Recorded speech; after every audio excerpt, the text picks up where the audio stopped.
من يهده الله فلا مضل له ومن يضلل فلا هادي له ونشهد أن لا إله إلا الله وحده لا شريك له ونشهد أن سيدنا ومولانا محمدا عبده ورسوله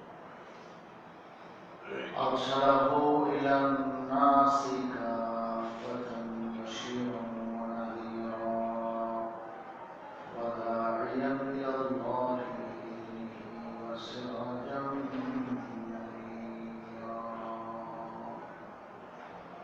أما بعد فأعوذ بالله من الشيطان الرجيم بسم الله الرحمن الرحيم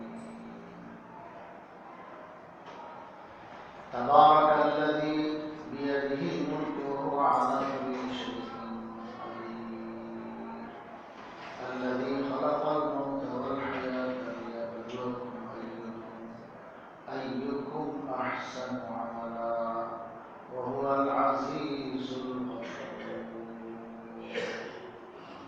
الذي خلق سبع سماوات طباقا ما ترى في خلق الرحمن من تفاوت فارجع البصر هل ترى من فطور ثم ارجع البصر كرتين ينقلب إليك البصر خاسئا وهو حسير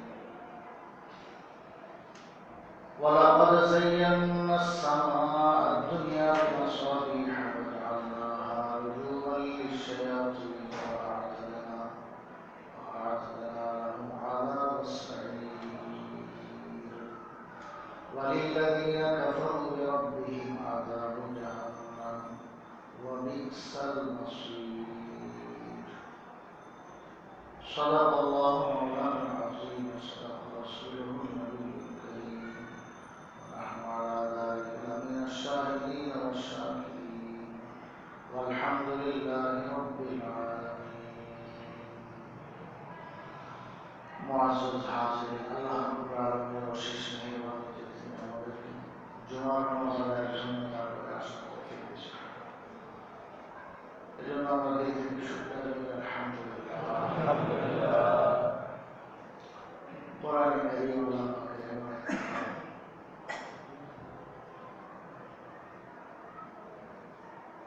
যদি খালি একটু বুঝে আসে তা আমার থামতে ইচ্ছা হয় না খালি পড়তেই মনে চায়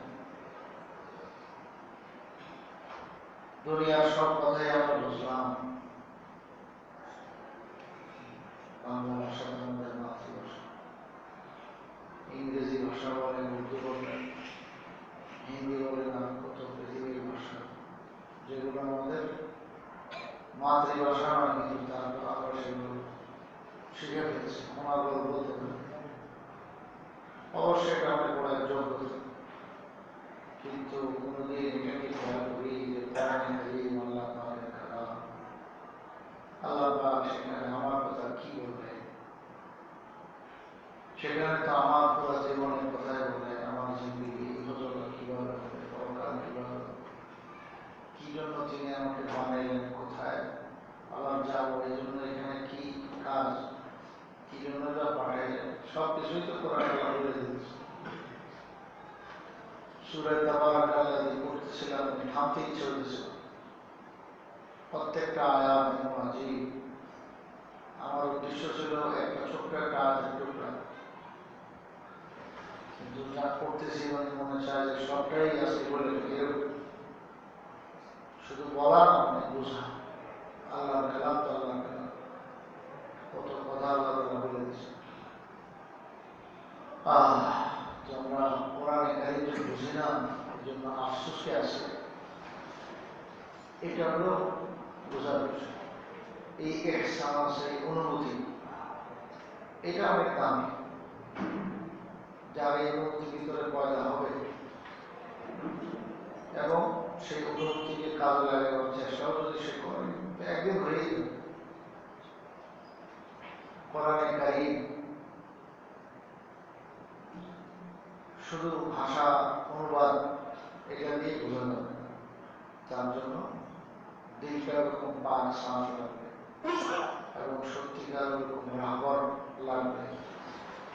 আহলে দিল যারা, সত্যিকার দিল বলা, যারা তাদের দিলকে আল্লাহর জন্য বানায় ফেলছে, এরকম মানুষ এর সোহবত থাকছে, তাইলে কোরআনে কারীমের কথা অন্তরের অন্তঃস্থলে যায় কাঁদ, আর নাহলে হৃদয়ঙ্গম হওয়ার মতো। আবু জাহেলের ভাষা কি ছিল? কোরআন যে ভাষায় নাযিল হয়েছে সেই ভাষাটাই তার ভাষা। আবু জাহেলের মাতৃভাষা কোনটা? কোরআনের ভাষা।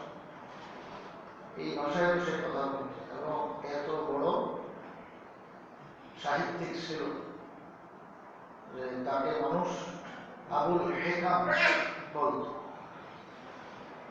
বহুত বড় জ্ঞানের অধিকারী, ভাষার পাণ্ডিত্য তার জন্মগতভাবে এগুলো ন্যাচারাল ভাবে তার অর্জন হয়ে গেছে। কোরআনে কারীমের যে ভাষা, সেই ভাষায় সে কথা বলে। কোরআনে কারীমের আয়াত আমাদের তো অনুবাদ করা লাগে, ব্যাখ্যা দেওয়া লাগে, তারপর যদি কিছু বুঝি, সে তো শোনা মাত্র সব বুঝতেছে কি বলত। কিন্তু ওই যে পর্দা দিলের উপরে আছে, যার কারণে আসলে কোরআনের যে আহ্বান সেটা দিলের ভিতরে গাঁথে নেই, অন্তরস্থলে লাগে নাই, পৌঁছে নেই। তো শুধু ভাষা জানলে তো হবে না। সাহাবায়ে কেরাম রাদিয়াল্লাহু আজমাইন সবাই তো আরবি ভাষা জানে, ওনাদের ভাষাই আরবের মানুষ সবই ভাষা বুঝতেছেন কোরআনে কারীম, কিন্তু তারপরও তারা 23 বছর লাগায় আল্লাহ তাআলা যেটুকু একটু একটু করে নাযিল করেছেন রাসূল করিম সাল্লাল্লাহু আলাইহি ওয়াসাল্লামের সোহবতের থাকা, সেটা তারা বোঝার চেষ্টা করেছেন এবং বুঝছে। হযরত আব্দুল্লাহ ইবনে ওমর রাদিয়াল্লাহু তাআলা আনহু বলেন, সূরা বাকারা আমার শিখতে 8 বছর লাগছে। সূরা বাকারা শিখতে 8 বছর লাগে। কি শিখছে বলেন? ভাষা তেলাওয়াত শিখতে হচ্ছে। এটা ওনারই ভাষা, মাতৃভাষা। ওমরের ছেলে আব্দুল্লাহ কে না ছিলেন? ওমর ইবনে খাত্তাব রাদিয়াল্লাহু আনহু। তিনি বলেন যে সূরা বাকারা শিখতে আমার 8 বছর লাগছে। কি অর্থ? এর অর্থ ভাষা শেখা না, কোরআনের ভিতরে যে গূঢ় রহস্য, আয়াতের ভিতরে যে মানি, আল্লাহ পাকের যে কথা গুপ্ত আছে, গোপন আছে, লুকায়িত আছে, সেগুলো হৃদয়ঙ্গম করতে পারছে না 8 বছর। হযরত আব্দুল্লাহ ইবনে মাসউদ রাদিয়াল্লাহু তাআলা বলেন যে কোরআনে কারীমের কোন আয়াত কোথায় নাযিল হয়েছে, কার সম্পর্কে নাযিল হয়েছে, কোন সূরাতে আল্লাহ তাআলা কি বলছেন, কোন সূরাটা আল্লাহ কখন কিভাবে কার উপরে নাযিল করেছেন, কেন নাযিল করেছেন, তার মধ্যে কি কি বলা হয়েছে, কার কথা বলা হয়েছে, সব আল্লাহ পাক আমাকে জানার তৌফিক দিয়েছেন। কারণ উনি ইসলামের প্রথম দিনেই মুসলমান হয়ে গেছেন। ওহী যেদিন আসা শুরু হলো, ওদিন থেকেই তিনি মুসলমান। 6 নম্বর ইসলাম গ্রহণ করেছেন। হযরত আবু বকর সিদ্দিক রাদিয়াল্লাহু আনহু, খাদিজা রাদিয়াল্লাহু আনহা, আলী রাদিয়াল্লাহু আনহু, এইভাবে আর অনেকেই উনি সিরিয়ালে পেয়ে গেছেন 6 নম্বর। 6 নম্বর মুসলমান তিনি। 16 লক্ষ সাহাবায়ে কেরামের মধ্যে হযরত আব্দুল্লাহ ইবনে মাসউদ রাদিয়াল্লাহু আনহু 6 নম্বরের মুসলমান। কত পুরানা ইসলাম ওয়ালা। তিনি বলেন যে কোরআনে কারীম সম্বন্ধে আমার সব জানা আছে। এরপরেও বলছেন যে যদি আমি কারো ব্যাপারে এই তথ্য জানি যে আমার সাথে তার কাছে কোরআনের ইলম বেশি আছে, অবশ্যই তার কাছে আমি সফর করে যাব কোরআনে কারীমের সম্পর্কে ওই বিষয় জানার জন্য যেটা আমার জানা নেই। তবে এমন কাউকে আমি দেখি না।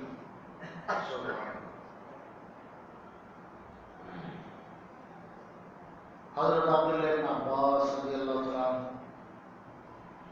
পিচ্ছি সাহাবী ছিলেন। আল্লাহ তাআলা ওনাকে কোরআনের এত ইলম দান করেছেন শুধু এক দোয়ার বরকত। রাসূলুল্লাহ সাল্লাল্লাহু আলাইহি ওয়াসাল্লামের একটু খেদমত করেছেন। খেদমতটা কি? ইস্তেঞ্জা গেছেন, উনি ফলো করছেন দূরে থেকে। ইস্তেঞ্জা গেছেন, রাসূল ইস্তেঞ্জা থেকে আসলে ওযু করবেন, তো পানি লাগবে। আমাদের দেশের মধ্যে এত পানি অ্যাভেলেবেল না, পানি আলাদা ইন্তজাম না করলে সেখানে পানি পাওয়ার সম্ভাবনা নেই। উনি যেখান থেকে পারছেন পানির ইন্তজাম করে ফেলেছেন, পানির লোটা ওযুর জন্য রেডি রাখছেন। হুজুর সাল্লাল্লাহু আলাইহি ওয়াসাল্লাম সুন্দরভাবে যেভাবে ওযু করেন, সাধারণত নিয়ম দিয়েছেন, সব কিছুর ইন্তজাম করে রাখছেন। হুজুর সাল্লাল্লাহু আলাইহি ওয়াসাল্লাম বাইতুল খালা থেকে, জরুরত শেয়ার হাম্মাম থেকে, ইস্তেঞ্জাখানা থেকে জরুরত শেয়ার যখনই আসলেন, দেখলেন ওযুর জন্য সবকিছুর ইন্তজাম একদম করা আছে, রেডি। দিল বড় খুশ হয়ে গেছে। আল্লাহ রাসূল সাল্লাল্লাহু আলাইহি ওয়াসাল্লামকে দিয়ে খুশ করতে পারছে, বাস তার কপাল লেগে গেছে দুনিয়া আখিরাত दोनों জাহানে সে কামিয়াব হয়ে গেছে। হুজুর সাল্লাল্লাহু আলাইহি ওয়াসাল্লাম বড় খুশিতে বাংলা বলতেছেন, এই কাজটা কে করলো? হযরত আব্দুল্লাহ ইবনে আব্বাস রাদিয়াল্লাহু আনহু ছোট মানুষ, তখন তার বয়স 10 বা 10-এর কম বেশ। রাসূলের ইন্তেকালের সময় তার বয়স মাত্র 12 বছর। তো 10-12 বছর তো রাসূলের শেষ দিন। এখন ঘটনা তো শেষ বছরে কিনা আল্লাহ ভালো জানেন। যত এদিকে আগে হবে মদিনা শরীফের জিন্দেগির ঘটনা, তো তত ওনার বয়স কম, বুঝতেছি। এখন রাসূলের ইন্তেকালের কয় বছর আগে এই ঘটনা তো কে জানে, কিন্তু 10 আনুমানিক 10 বছর বা তার কম বেশ, এরকম একটা ছোট বাচ্চা এইটুকু সে খেয়াল করল।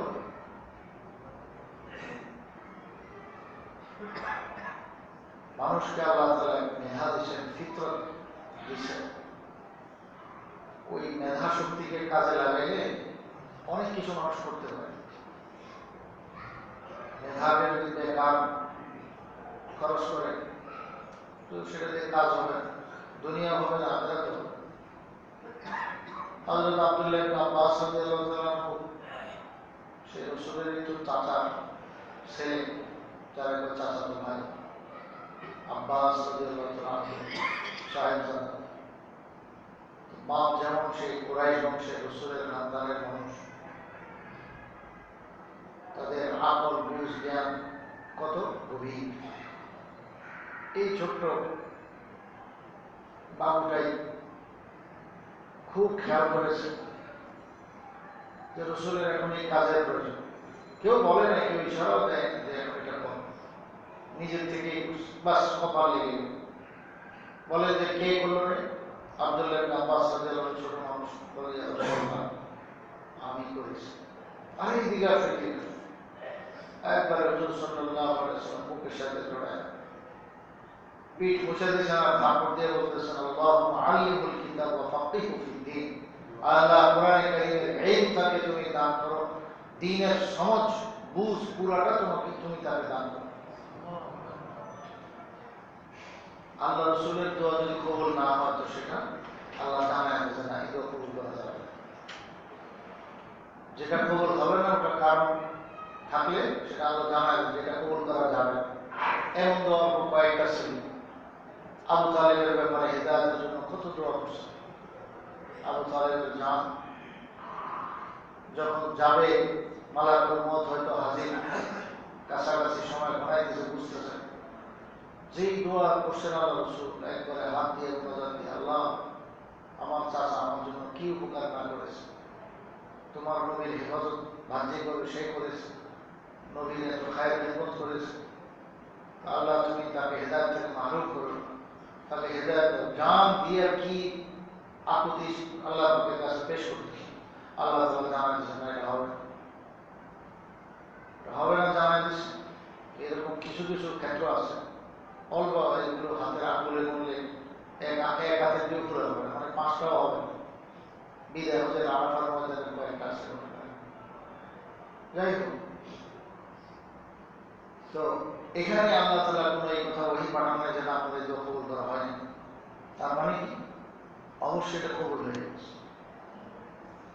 এমন কবুল হয়েছে, ওনার মেধা দেখা, ওনার বুঝ দেখা হযরত ওমর ইবনুল খাত্তাব রাদিয়াল্লাহু তাআলা বলেছেন যে হায় আব্দুল্লাহ, তোমার বয়সটা খালি কম, রসুলের যুগে তোমার বয়স কম ছিল, যদি আমাদের মতো বয়স হয়ে যেত তোমার রসুলের যুগে, তাহলে আমাদের আবু বকর ওমরকে কে চিনত? বুঝেন কি করলো? মানে তুমিই তো সব চাইলে। হে আব্দুল্লাহ, রসুল সাল্লাল্লাহু আলাইহি ওয়াসাল্লাম আমরা তো বয়স্ক হয়ে পাইছি, তুমি যদি এরকম বয়স হয়ে হওয়ার পরে রসুলকে পাইতা, তাহলে তো তুমি সর্বের সর্বাধিকার। ওমর ইবনুল খাত্তাব রাদিয়াল্লাহু আনহু বলেন, তা কত বড় কথা, যে তাহলে তো আমাদেরকে কেউ চিনত। মানে আবু বকর ওমর রাদিয়াল্লাহু আনহু যে মর্তবার পজিশন আর স্তর পেয়ে গেছে, যে মাকাম আর মর্যাদা পেয়ে গেছে আল্লাহ রসুলের কাছে, আল্লাহর কাছে, ওই মর্যাদারাই আব্দুল্লাহ ইবনে আব্বাস পেলেন। তো রসুল তো দোয়া দিয়েছেন, কিন্তু দোয়ার বহিঃপ্রকাশ কিভাবে হয়েছে? রসুলের ইন্তেকালের সময় শুনলেন তার বয়স মাত্র 12 বছর। এই 12 বছর বয়সের বাবু আল্লাহর নামে লেখাপড়া শুরু করছে, বলে আমি এলেম কালাম শিখব। এখন একা একা কাজ করতে হিম্মত কম পাওয়া, তো ওনার সমবয়সী তালাশ করছে দু একজনকে, যে চলো ভাই আমরা এলেম কালাম শিখি। হযরত আব্দুল্লাহ ইবনে আব্বাস রাদিয়াল্লাহু তাআলা বলেন যে আমার সাথী ভাইরা আমাদের কইল, মিয়া তোমার মাথা কি খারাপ?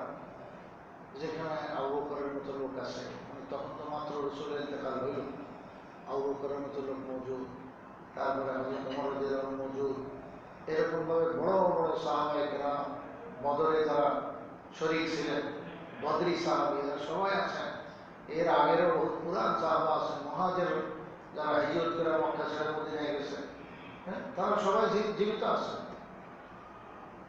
তো সাথী ভাইরা বলতেছেন, হে আব্দুল্লাহ তোমার মাথা কি ঠিক আছে?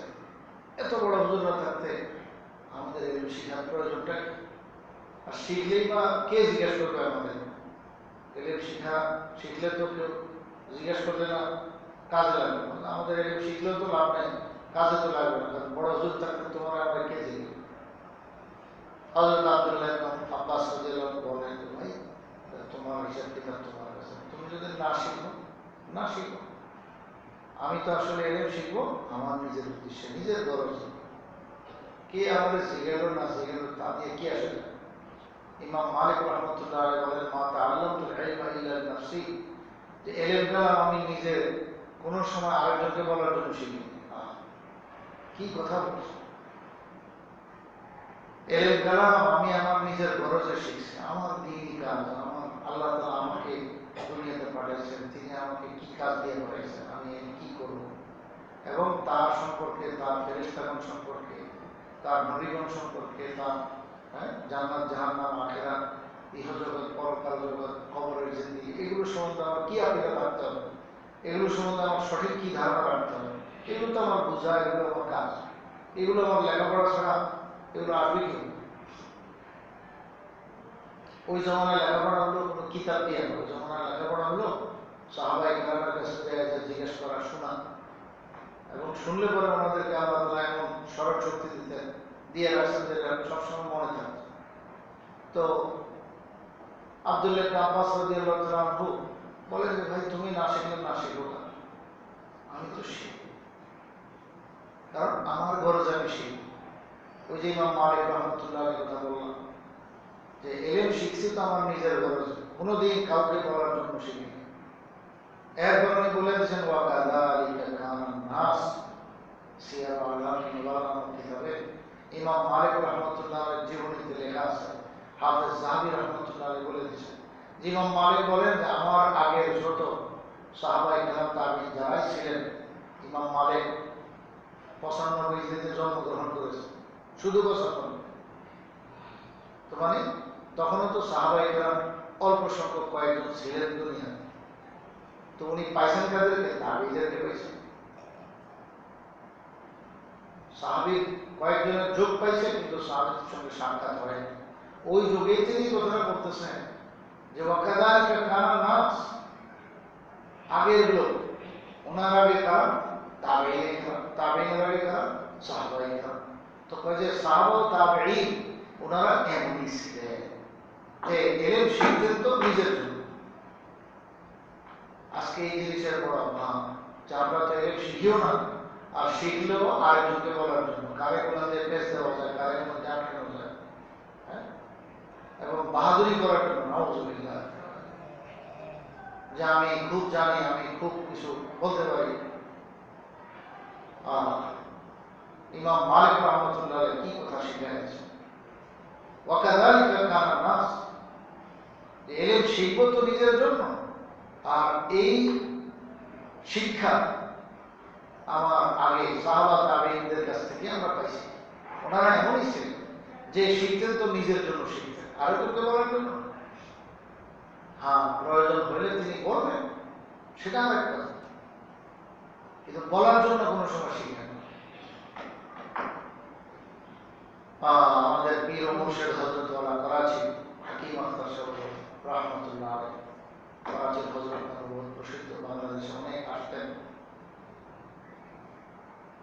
কয়েক বছর হলো ইন্তেকাল করেছেন।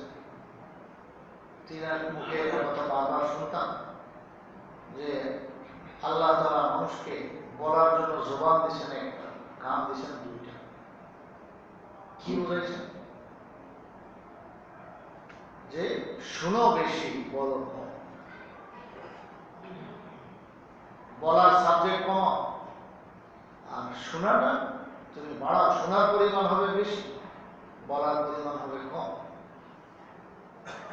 তো বলো কম, শুনো বেশি, কিন্তু মানুষের উল্টা হয়ে যায়। যাই হোক, হযরত আব্দুল্লাহ ইবনে আব্বাস রাদিয়াল্লাহু তাআলা আনহুমা বলেন যে ভাই, তোমরা যদি না শিখো থাকো তোমাদের জায়গায়, আমি তো আল্লাহর নাম নিয়ে শেখা শুরু করলাম।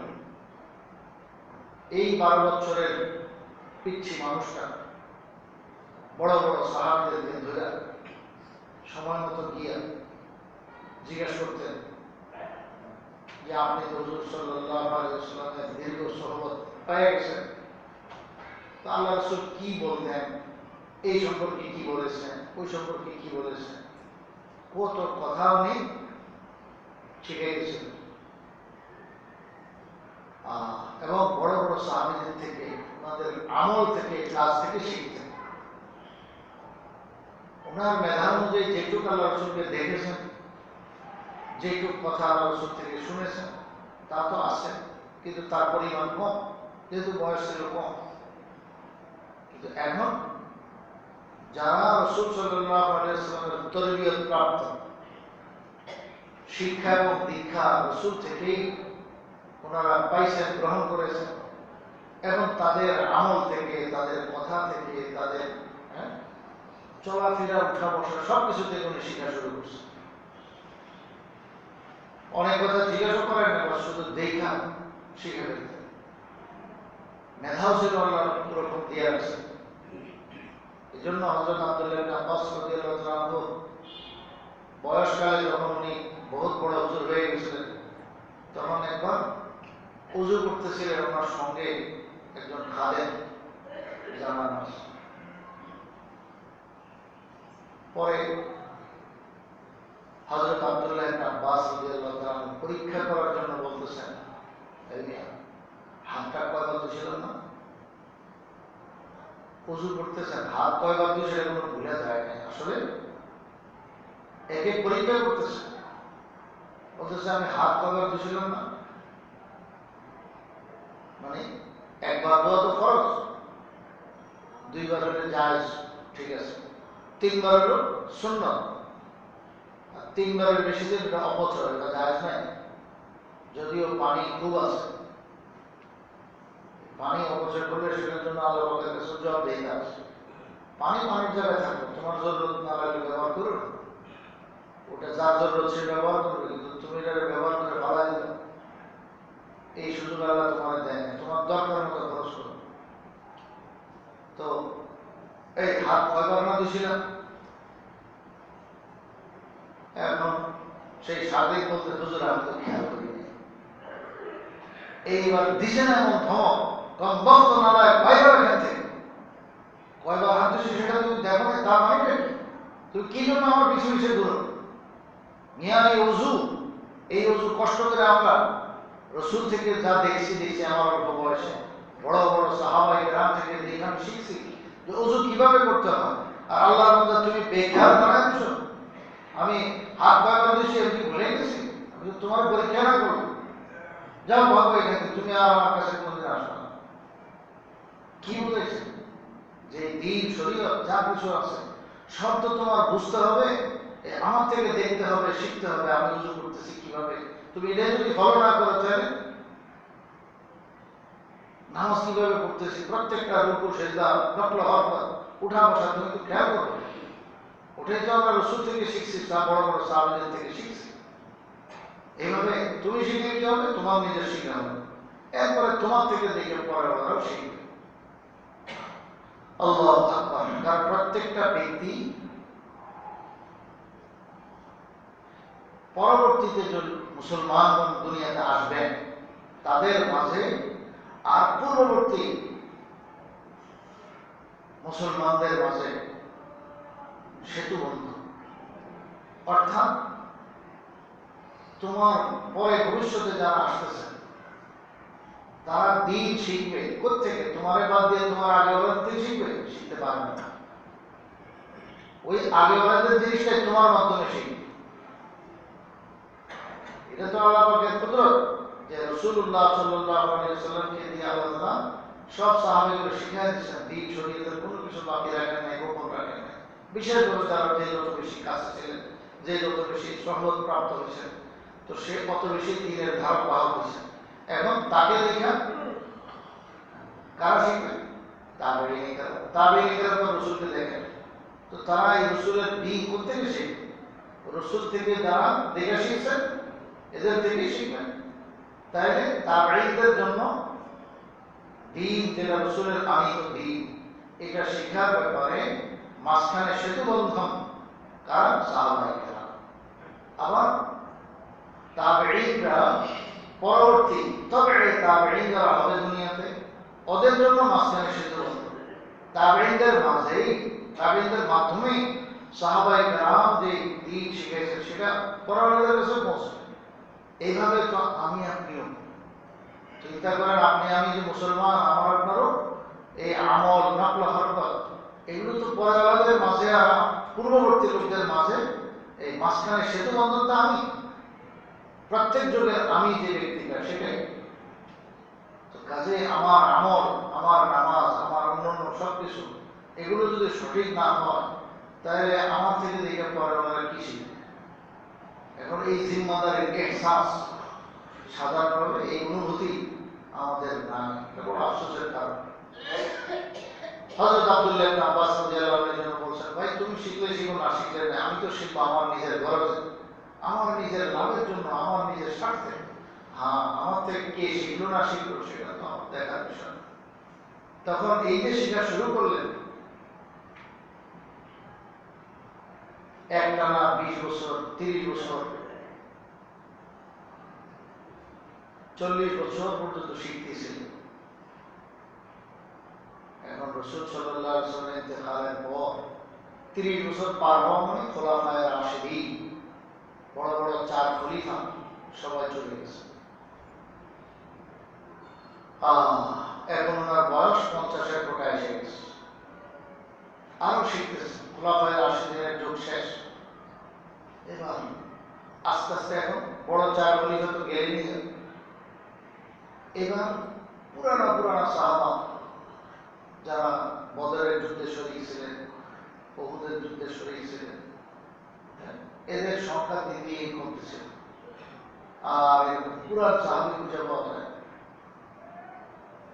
কেউ যুদ্ধের ময়দানে গিয়ে শহীদ হয়ে যান, আবার কেউ তো স্বাভাবিকভাবে তার হায়াত শেষ হয়ে যান, আল্লাহ তাআলা নিয়ে যান, আল্লাহ পেয়ারা হয়ে যান, কবরের জিন্দিগিতে চলে যান। এইভাবে হইতে হইতে দেখা গেল যে এখন বড় বড় সাহাবী যাদের কাছ থেকে ইলম শিখবেন, এই সাহাবীর সংখ্যা কমে গেল। এখন বয়স যখন 50-এর কোটায় গেল না, দেখা গেল যে মসজিদে নববী এবং মক্কা মুকাররমা, এই দুই মসজিদের প্রসিদ্ধ হারামে শরীফে, এই দুটো মসজিদের যেখানে তিনি বসতেন, শত না হাজারো তালিবে ইলম ওনার সঙ্গে এসে বসে যেত। হযরত যে আমাদের একটু শোনা আল্লাহর নবীর কথা, হুজুর সাল্লাল্লাহু আলাইহি ওয়াসাল্লাম কি বলেছেন, বাস যখন যেই প্রসঙ্গ আসতো, এই প্রসঙ্গে আল্লাহ রাসূলের হিদায়াত, যা তিনি রাসূল থেকে কিছু শিখছেন ডাইরেক্ট, আর কিছু হলো বড় বড় সাহাবীদের থেকে শিখছেন, এখন এগুলো শুনাইতেছে। দেখা গেল যে ওনার মজলিসে হাজার হাজার ছাত্রের ভিড় শুরু হয়ে গেল। মদিনা শরীফ যান তো সেখানে এই অবস্থা। এখন মদিনার ওই সমস্ত আনসারী ভাইরা, যাদেরকে 40 বছর আগে প্রস্তাব দিয়েছিলেন তিনি, যে চলো না ভাই আমরা একটু লেখাপড়া করি, তখন যে ধমক দিয়েছিল, আর তোমার মাথা ঠিক আছে, এ তো বড় হুজুরের থাকতে আমাদের কে জিজ্ঞাসা কে কোন কাজে লাগবে। এখন ওরা এই আব্দুল্লাহ ইবনে আব্বাসকে দেখে বড় আফসোস করতেছেন আর বলতেছেন, হায় হাদাল ফাতা কানা আ'লা মিন্না, এই পিচ্ছি ছেলেটা যখন তার অল্প বয়স ছিল তখনও সে বহু বড় বুঝওয়ালা ছিল, তাই তো সে সময় মতো ইলম কালাম শিখছে, শিখার রাস্তাও ছিল সহজ, শিখে ফেলছে। আর এখন পুরা উম্মত তার কাছে শিখতে বাধ্য হয়ে গেছে, কারণ তার কাছে সেই দৌলত, কোরআন সুন্নাহর দৌলত, আসমানি উলুমে নবুয়ত তার সিনাতে ভরা। এখন মধু থাকলে সেখানে মৌমাছি তো জানবেই। এখন কত তালেবে কত দেশ থেকে আসে ওনার কাছ থেকে ইলম শেখার জন্য। এখন ওই আল্লাহর বান্দারা আফসোস করে, হায় আমরা তো বড় ভুল করি। ভুলটা কোন জায়গায় হচ্ছে? কইছে যে ইলম শিখতে হবে তো নিজের জন্য। আব্দুল্লাহ ইবনে আব্বাস কিন্তু মানুষকে পড়ানোর জন্য কোনোদিন শিখে না, শিখছেন নিজের জন্য। বাকি যখন প্রয়োজন পড়ছে মানুষ জিজ্ঞেস করে, তখন কি ইলমের কথা শোনাবেন না, আল্লাহ রাসূলের কথা শোনাবেন না? তখন শোনাই দিয়েছেন। হযরত আবু হুরায়রা রাদিয়াল্লাহু তাআলা বলেন, যারা যদি কোরআন শরীফের আয়াত না থাকতো, যে আল্লাহ তাআলা বলেছেন যে খবরদার আহলে ইলমের থেকে আল্লাহ চুক্তি নিয়েছেন, লা তুবাইয়িনুনা লিন-নাস ওয়া লা তাকতুমুনা, যে আল্লাহ তাআলা আহলে কিতাবদের থেকে, ইলম ওয়ালাদের থেকে ওয়াদা নিয়েছেন, চুক্তি নিয়েছেন যে তোমরা আমার এই আসমানি কথা, দ্বীনি ইলম মানুষের কাছে পৌঁছে দাও কিনা বলো। ওয়াদা নিয়েছেন আল্লাহ। তো আহলে ইলমের জন্য এটা একটা দায়িত্ব যে তার সিনাতে ইলম থাকলে এটা আরেকজনের কাছে পৌঁছানো। ওই দায়িত্বের কারণে, দায়িত্বের খাতিরে আমাকে বলতে হইতেছে, নাহলে তো আমি চুপচাপই থাকতাম। হযরত আবু হুরায়রা রাদিয়াল্লাহু তাআলা যাই হোক, তো বাধ্য হয়ে ইলম শিখেছেন, কিন্তু বলার জন্য শিখেন না। তো বলতেছিলাম হযরত আব্দুল্লাহ ইবনে আব্বাস রাদিয়াল্লাহু তাআলা আনহুমা ছোট মানুষটা ছিলেন, কি আর জানাশোনা হয়েছে, কিন্তু রসুলের দোয়া পেয়ে গেছেন বিশাল বড়, এক খেদমতের ছিলেন। সবসময় সুযোগ থাকতেন, ওই সুযোগের সন্ধান করতে গিয়েই তো এটা হয়ে গেছে, এবং দোয়া পেয়ে গেছেন। দোয়ার বরকত এইভাবে হলো যে আল্লাহ তাআলা আপনাকে বহু বড় ইলমের দৌলত দান করেছে। তবে এমনভাবে শিখেছেন, ওনার শিক্ষার যে ঘটনা, অসংখ্য ঘটনা হাদিসের কিতাবে আছে, যে উনি সামদেশে একবার গেছেন, যে তিনি যেই মৌসুমে যে অবস্থায় পড়ছেন ওই সময় আনটাইম, মানে দুপুরবেলা একটা আনটাইম, যে সময় মানুষ খাওয়া দাওয়া করে দোকানের দরজা বন্ধ রাখে, গরম বেশি থাকে, দরজা বন্ধ রেখে রোদ এবং তাপের কারণে শুয়ে থাকে ঘরের ভিতরে, রোদ কমলে যায় এবার বাইর হবে। ওই টাইমে গিয়ে উনি এক সাহাবীর বাড়িতে হাজির। কোথায়? সামদেশ, মক্কা মুকাররমার বাড়ি, মক্কা মুকাররমা থেকে ওখানে গেছে। এই আনটাইমের কারণে উনি আর দরজা নক করেন। ওনার ঘরের সামনে, দরজার সামনে গেটের সামনে উনি চুপচাপ বসে আছেন। তো বসতে বসতে ক্লান্ত শ্রান্ত মানুষ সে কোথায় মক্কা মুকাররমা থেকে গেছেন, কত হাজার হাজার মাইলের কি কষ্ট সফর। ওনার ক্লান্তির কারণে ঘুমাইতেছে ঝিমাইতেছে, পরে এই ক্লান্তি নিয়ে শুয়ে গেছে মাটির মধ্যে, খালি মাটির মধ্যে। আর শুনছেন বালিশ রবের কোথায়, ওই হাতের যে বাহু, সেই হাতের উপরে মাথা দিয়ে গাছের উপরে আছে, আর ধুলাবালি চতুর্দিক থেকে আয়সা ওনার চেহারা শরীর সব এখন ধরে গেছে। ঘুমাই মানুষের যান, ক্লান্ত শ্রান্ত মানুষ, মুসাফির মানুষ। হঠাৎ দরজায় আওয়াজ পাই, মানে হলো সেই বাড়িতে যিনি আছেন বসবাসকারী ওই সাহাবী ঘর থেকে বের হবেন, আসরের টাইম মনে হয়ে গেছে, নামাজ পড়বেন, মসজিদে যাবেন। তো এই আওয়াজ পেয়ে জলদি ঘুমাইয়ে গেছে, লাভ দিয়ে উঠছেন, উঠে তাতে চেহারাটা সাফ করতেছেন, মুছতেছেন, ঝাড়া দিতেছেন, ঝাড়াঝাড়ি করতেছেন। এখন ওই সাহাবিত অবস্থা দেখে বুঝে গেছে কোনো মাটিতে শোয়া ছিল, দেখেই বলতেছেন আমি তো ভুল দেখতেছি না, আপনি কি আব্দুল্লাহর নাম পাস না? বলে হ্যাঁ আমি আব্দুল্লাহর নাম পাস। আপনি কি রসুলের চাচাতো ভাই সে আব্দুল্লাহ না? জি আমি রসুলের চাচাতো ভাই সাল্লাল্লাহু আলাইহি ওয়াসাল্লাম, আমার নাম আব্দুল্লাহ। আরে আপনি এখানে, মানে নিশ্চিত তো আসেনি, তারপর বিশ্বাস করতেছেন এখানে তিনি, আর এই অবস্থা মাটিতে শুয়েছিলেন কেন আপনি? এখন বললেন হযরত কি জন্য আসছেন, এখন এখানে শুয়ে বসেন? বলে আমি তো আপনার কাছে এই শিখার জন্য আসছি, আমি শুনেছি আপনি হুজুর সাল্লাল্লাহু আলাইহি ওয়াসাল্লাম এই বিষয়ে হেদায়েত হয়, আল্লাহ রাসূলের অনেক কথা আপনার জানা আছে, ওই কথাগুলো শুধু শুনবার জন্য, আপনার মুখ থেকে শুনবার জন্য আমি আসছি। ওই সাহাবী বলেন আল্লাহু আকবার, আরে আপনি মক্কা মুকাররমা থেকে মদিনা মুনাওয়ারা থেকে আমাকে খবর দিলে তো আমি সেখানে হাজির হয়ে যেতাম, আপনি এখানে আসছেন? বলে না, এটা কষ্টের কারণ জায়েজ নাই, কারণ আমি তো তালেব, আমি শিখবার জন্য আসছি, আপনার কাছে শেখার জন্য আসছি না, আপনাকে গাইডের খবর দিয়ে আমি শিখবো। এই এলেম এইভাবে আসে না, আসমানি এলেম এটা কোশ্চেন কারণ এইভাবে আসবে না। আল্লাহু আকবার, মানে যাকে এখনো উস্তাদ বানানো নাই, পড়লে উস্তাদ হবে, সে ভাবি উস্তাদ, ভাবি শিক্ষক, তাকে সে শিখবার আগে উনি এত তাজিম করতেছে। আল্লাহু আকবার, এলেম এদের কাছে আসবে না তো কার কাছে যাবে? ওই সাহাবী পরে আরো অবাক যে হযরত তাহলে আপনি ভালো কথা আসছেন, তো আপনি কেন আমাকে দরজা আওয়াজ দেন? বলে হযরত এটা আমার গুস্তাখি বেয়াদবি মনে করেছি, যে আপনার আরামের ব্যাঘাত হবে, আমি তো আপনার কাছে তালেব হিসাবে, শিক্ষার্থী হিসাবে আসছি, শিখবার জন্য আসছি, কাজে এখানে আপনাকে ডিস্টার্ব করা, আপনার আর টাইমে আসছে যেহেতু আমার এই ভুল হয়েছে, আমি এই টাইমে হচ্ছে কি করবো, আমি আপনাকে পাই না, আমার কিসমতে নাই, তো এই জন্য আমি অপেক্ষা করতেছিলাম, বাকি আমার ক্লান্ত শ্রান্ত, যার কারণে আমি ঘুমেছে গেছি, শুয়ে গেছি।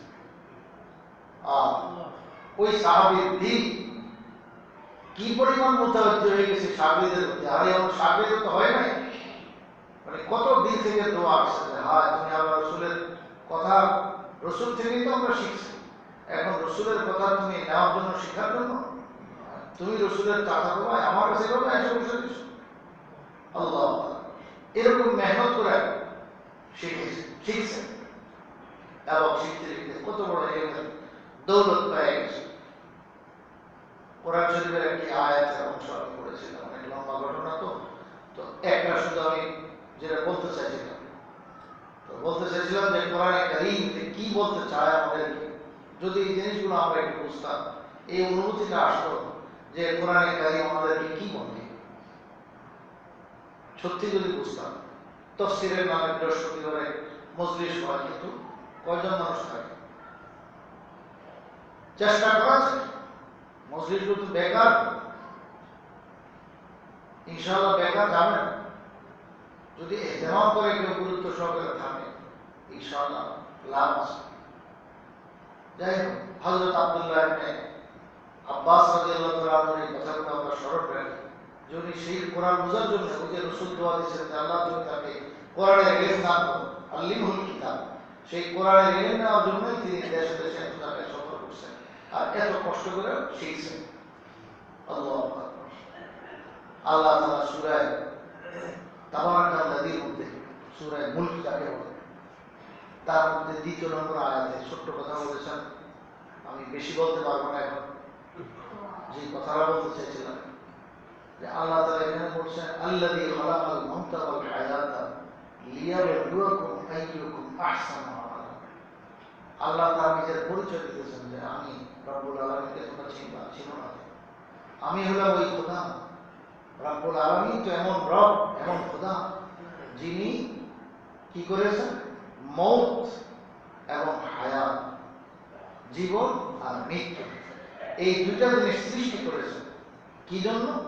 মানে মানুষকে দিচ্ছেন, যার হায়াত দিচ্ছেন তো তার মৃত্যু আছে। বেজান থেকে আল্লাহ জানদার বানাইছেন, জান ওয়ালা বানাইছেন। তো এখন এই জান আল্লাহ তাআলা দিচ্ছেন, আবার নিয়েও যাবেন। কি জন্য? এটা আল্লাহ বলেন লিয়াবলুয়াকুম আইয়ুকুম আহসানু আমালা, এই কথা দেখার জন্য যে তোমাদের মধ্যে কে ভালো কাজ করে। দেখেন, কে আহসান মানে সর্বোত্তম কাজ, সবচেয়ে সুন্দর কাজ করে। আহসান বলছে উত্তম কাজ কে করে, ভালো কাজ কে করে, এটা দেখার জন্য। তাহলে আমাদের হায়াত আর আমাদের মৃত্যু, এই সব কিছু আল্লাহ দিচ্ছেন কি জন্য? আমরা কে ভালো কাজ করি না করি এটা পরীক্ষা করার জন্য। পরীক্ষা তো আল্লাহ করে দেওয়ান লাগে না, দুনিয়ার মানুষ তো পরীক্ষা করে পরে রেজাল্ট পায়। আল্লাহ তাআলা রেজাল্ট আগে থেকেই জানেন, তিনি আলিমুল গায়ব, তিনি সব কিছু জানেন। তার মানে কি? আল্লাহর জানাটা দুনিয়াবাসীর সামনে প্রকাশ হয়ে যাবে যে তুমি ভালো না তুমি মন্দ, আমি রব্বুল আলামিন তো জানি আগে থেকে, তো তোমার বিষয়টা মানুষের সামনে প্রকাশ হয়ে যাবে। আল্লাহ তাআলা মানুষকে হায়াত দিয়েছেন, মওত দিয়েছেন, মানুষ কি করে এটা প্রকাশ করার জন্য। প্রত্যেকের আমল নামায় প্রকাশ হয়েছে দুনিয়া। আমল নামা তো সে ডান হাতে বাম হাতে যখন আসবে তো আসবে, কিন্তু দুনিয়াতে মানুষের সামনে সবটাই আছে, সমাজের সামনে আছে। তো কার কি অবস্থা? আল্লাহ তাআলা আমাদেরকে হায়াত দিয়েছেন, মওত দিয়েছেন, হায়াতের পরে মৃত্যু আসে। এগুলো বিশাল বিশাল বড় পরীক্ষা, যে আমরা কি করি না। আল্লাহর হুকুম মানতে যদি তুমি না পারো, সমস্ত গুনাহ করবে। ইবাদত বন্দেগী তুমি করতে না পারো, গুনাহ করবে। হাদিসে বলছে লা বারাকা কাফে, গুনাহ থেকে বিরত থাকার মতো পরেজগারি আরেকটা নেই। অনেক বড় পরেজগারি তো এটাই যে আমি নেকির কাজ করতে পারি আর না পারি, অন্তত গুনাহ করব, গুনাহ থেকে বিরত থাকব। নেক কাজ করার জন্য কিছু করা লাগে, মানে হাত পাও নাড়াচাড়া করা লাগে, মেহনত করা লাগে, বসার থেকে উঠা লাগে। নামাজ পড়তে কি সোজা নেই, শুয়ে শুয়ে কি করা যায়? নামাজের জন্য ওযু লাগবে, তারপরে নামাজের তামাম প্রস্তুতি শেষ করে এরপরে আল্লাহর উপর শুরু করা লাগবে, শেষ পর্যন্ত কতগুলো কাজ করা লাগে, হাত পাও মারা লাগে। আর গুনাহ থেকে বিরত থাকার জন্য বস্তু কিছু করে পড়ে থাকো, ঘরে আসো, ঘরেই পড়ে থাকো, গুনাহ করো। এই যে আমাদের সমাজে কতগুলো মৌসুম আসে বিভিন্ন নামে, এই মৌসুমগুলোকে আমরা কিভাবে উদযাপন করি? ইংরেজি বছর আল্লাহ তাআলা আমাদের জন্য রাখছেন, আছে। চন্দ্র মাসের হিসাব আছে, চাঁদের সাথে সম্পৃক্ত। তারপরে ইংরেজি মাস, সেটা হলো সূর্যের সাথে সম্পৃক্ত। এই দুটার পাশাপাশি তো একটা আরবি তারিখ বলি আমরা, আরবি তারিখ আর ইংরেজি তারিখ, এই দুইটা তো আমরা ব্যবহার করেই থাকি। আরেকটা হলো আমাদের দেশে আছে, চালু আছে, সেটা হলো বাংলা তারিখ। আরব বিশ্বে এগুলো নাই। বাংলা তারিখ এবং সেই নামগুলো আমরা জানি, বৈশাখ জ্যৈষ্ঠ আষাঢ় শ্রাবণ, এই সমস্ত মাসগুলো 12 মাস। তো এই সমস্ত মাস বছর এগুলো আইবই। এখন এই যে বছর একটা শুরু হইলে আমাদের যে ফালাফালি আর লাফালাফি আর কি যে করি আমরা, কি করতে চাই আমরা? বৈশাখ মাস তো আইসে, প্রতি বছরে তো আইবে, এর জন্য কি করতে হবে? এখানে কোরআন শরীফের কোথাও আল্লাহ তাআলা বলেছেন আমাদের? রাসূল সাল্লাল্লাহু আলাইহি ওয়াসাল্লাম বৈশাখ মাসের কোনো কিছু পালন করেছেন? বৈশাখ মাসের লোক আমাদের কি সম্পর্ক ইসলাম? এটা তো আমরা তালাশ করি নাই। কেনই তালাশ করি না? আমরা এত ভুলা হলে কি চলবে? স্রোতে ভাসে গেলে তো চলবে না। আল্লাহ তাআলা আমার হায়াত দিচ্ছেন, জিন্দেগি দিচ্ছেন, আমার একটা হিসাব কিতাব নিবে যে সময়টা তুমি কোন কাজে লাগাইছো, সময়টাকে আমরা কি কাজে ব্যয় করতেছি। বছর ঘুরে আসছে, আরে তোমার তো কান্না করা উচিত যে বিগত 1 বছর ইংরেজি হিসাব যদি তুমি না ধরো, আরবিও না ধরলাম, আরবি ইংরেজি বা ঠিক আছে, বাংলাটা ধরো, বাংলাটা খুব বাংলা বুঝো, অসুবিধা নেই, ধরো। এখন বাংলা মাস বছর এই যে পুরা শেষ হয়ে আসতেছে, আমার বৈশাখ মাস আসতেছে, এই বাংলা মাসের, বাংলা বছরের সেই প্রথম মাস বৈশাখ মাস। তো তোমার পয়লা বৈশাখ তো মাস, তার মানে হলো সেই গত 1 বছর শেষ হলো, আজকে নতুন বছর আসে বৈশাখ মাসের প্রথম তারিখ। তো যদি এটা আসা থাকে তখন তোমার হিসাব নেওয়ার দরকার। এই আমি বিগত 1 বছর কি করলাম, আল্লাহ আমার হায়াতটা দিলেন, এটা কোন কাজ আমি লাগাইলাম। আমার জীবন থেকে তো 1 বছর চলে গেছে। আমরা মনে করি বয়স বাড়ে, বাড়ে না, বয়স তো কমে গেছে। আরে যেটুকু আল্লাহর পক্ষ থেকে আমার উপরে বরাদ্দ আছে, আমার সাথে বরাদ্দ আছে, ওটা তো আছেই। মালাকুল মউত তো খালি সময় বলতেছে যে লাস্ট মুহূর্ত আসবে তো বাস, তখন তো ধরে ফেলবে।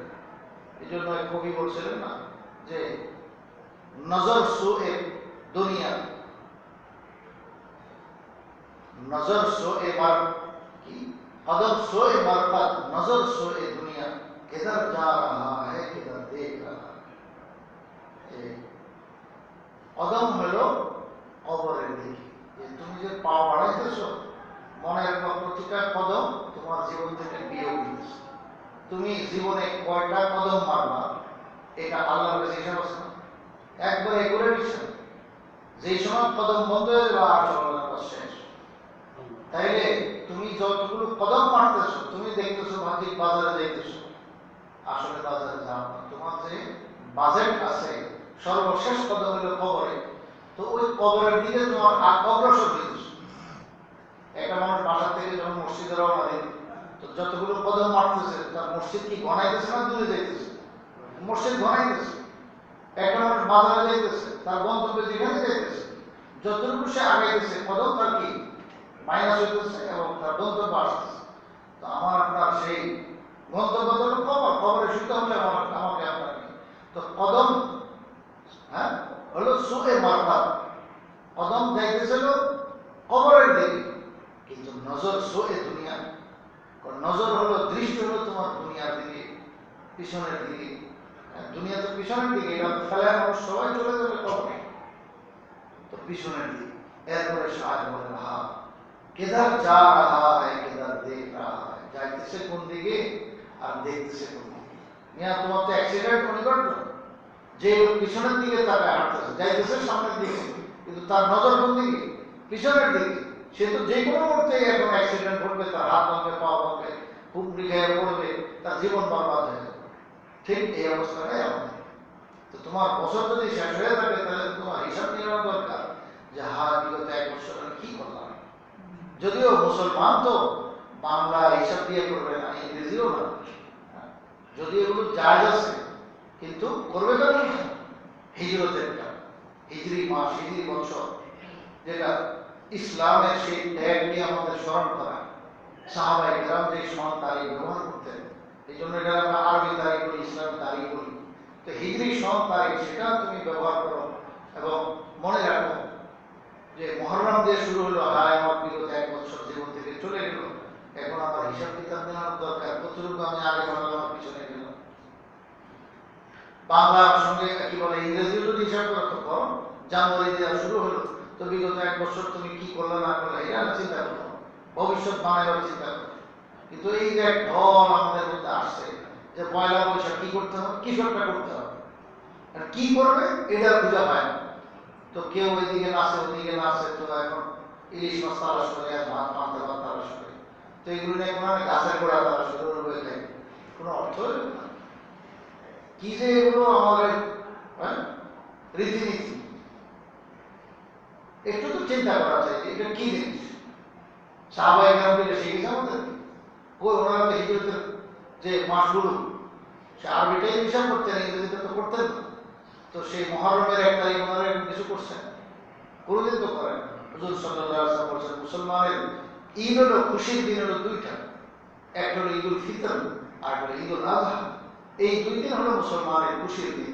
তাও খুশি কিভাবে প্রকাশ করবে? সে গান বাজায় না, সেটাও বলে দিয়েছে যে তুমি সেদিন ওয়াজ নসিহত শোনো, তুমি আল্লাহ পাকের এবং রাসূলের কথা শোনো, খুতবা শোনো, এবং নামাজ পড়ো, এবং আল্লাহ পাকের কাছে দোয়া করো, এবং ভালো ভালো খাবার খাদ্য নিজে খাও, আত্মীয়দের খেলাও, এবং ভালো উত্তম জামা পোশাক পরিধান করো, এবং নিজের আত্মীয়জনদের খোঁজ খবর নাও। হ্যাঁ, এগুলো হলো খুশি প্রকাশের মাধ্যম। গান বাজনা দিয়ে নাচানাচি করে, যে সমস্ত নাচানাচি আমরা করি সেটা দিয়ে না। এরকম পয়লা বৈশাখ যদি আসে থাকে তো সেটা আসুক, কিন্তু সেখানে আমার আপনাকে এরকম বেহুশ হয়ে কেন হবে? এবং সবচেয়ে বড় দুঃখজনক কথা যে বেহায়াল আমার আপনার বাল বাচ্চা, এদেরকে যে আমরা এরকম বেয়ে গেলাম, ছেড়ে দিলাম, পর্দা নাই, একবারে কোনো কিছুই নাই, সে কোথায় যাইতেছে, কোথায় যায়, নাচতেছে, কি করতেছে, এগুলো হিসাব কে করবে বলেন? প্রত্যেকে সংযমে হওয়া জরুরি। আল্লাহ তাআলা বলেন, তুমি তোমার পরিবারকে সামলাও, নিজেকে সামলাও, পরিবারকে সামলাও। বুঝতে হবে যে হায়াত আল্লাহ আমাকে দিচ্ছেন, পরীক্ষা চলতেছে না, আমি পরীক্ষার হলে আছি, পুরা দুনিয়াটা পরীক্ষার হল। এই পরীক্ষা শেষ হলে দম দেওয়া হবে, ওই সময় রেজাল্ট আউট হবে, মালাকুল মউত আসে, এখন তুমি ভালো করছো না মন্দ করছো, ভালো করলে তোমার রূপ এই দিনে পৌঁছাতে হবে কত সসম্মানে, সেই আপনার হারিয়ার রেশমি কাপড়ের মধ্যে রূপকে পেঁচায় কত ইজ্জত সম্মানের সাথে, হ্যাঁ, একবার ইস্তেকবাল করে আপনার তোমার রূপকে আল্লাহর দরবারে পৌঁছায় দিবে। আবার যদি উল্টা হয়, নাউজুবিল্লাহ, সে পৌঁছা গান্ধা, হ্যাঁ, কাপড়ের মধ্যে তেলার মধ্যে পেঁচায় একবার সিজিনের মধ্যে ফেরেশতা মেরে দেবে। এখন আমার সেই হিসাব মেলানোর দরকার যে আমি কোনটা করতেছি। আল্লাহ, এই জন্য ভাই আমরা প্রত্যেকে সংযমী করি।